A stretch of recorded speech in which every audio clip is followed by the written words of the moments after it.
مجھے میرے بڑوں کی طرف سے حکم ہے ایک نعتیہ کلام کا. پچھلے سال بھی میں نے اسی سٹیج پر وہ کلام آپ کے سامنے سنایا تھا. صرف 2 شعر میں اس کے پڑھ رہا ہوں, اس کے بعد شان صدیق پر 2 اشعار اور آپ سے اجازت.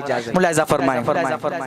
سوہنے نبی دا دل وچ قیام ہے, سوہنے نبی دا دل وچ قیام ہے, بھیجے خدا خود درود و سلام ہے, سوہنے نبی دا دل وچ قیام ہے, سوہنے نبی دا دل وچ قیام ہے, بھیجے خدا خود درود و سلام ہے, سوہنے نبی دا دل وچ قیام ہے.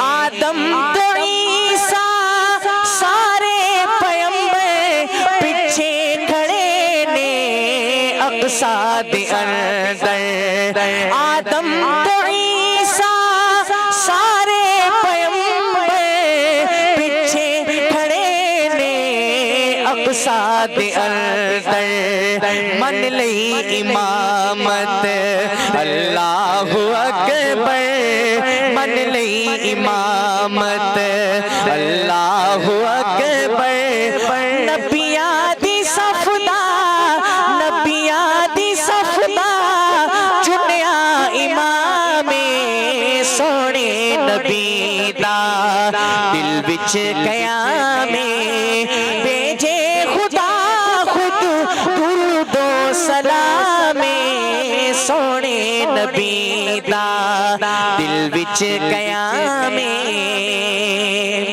ایک شعر پیش کرنے لگا ہوں, لیکن گزارش ہے آقا علیہ الصلوۃ والسلام کی محبت میں ڈوب کر سنیے گا. آپ کی سبحان اللہ کی گونج بتائے کہ دلوں میں کتنا اترا ہے. کیا عمدہ شعر, ملاحظہ فرمائیں. طائف دلوں کا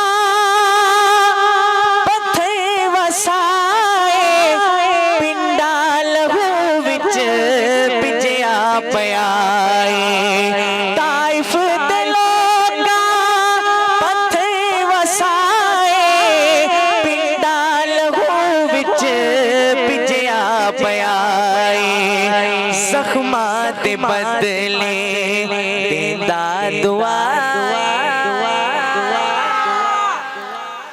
طائف دلوں کا پتھر وسائے,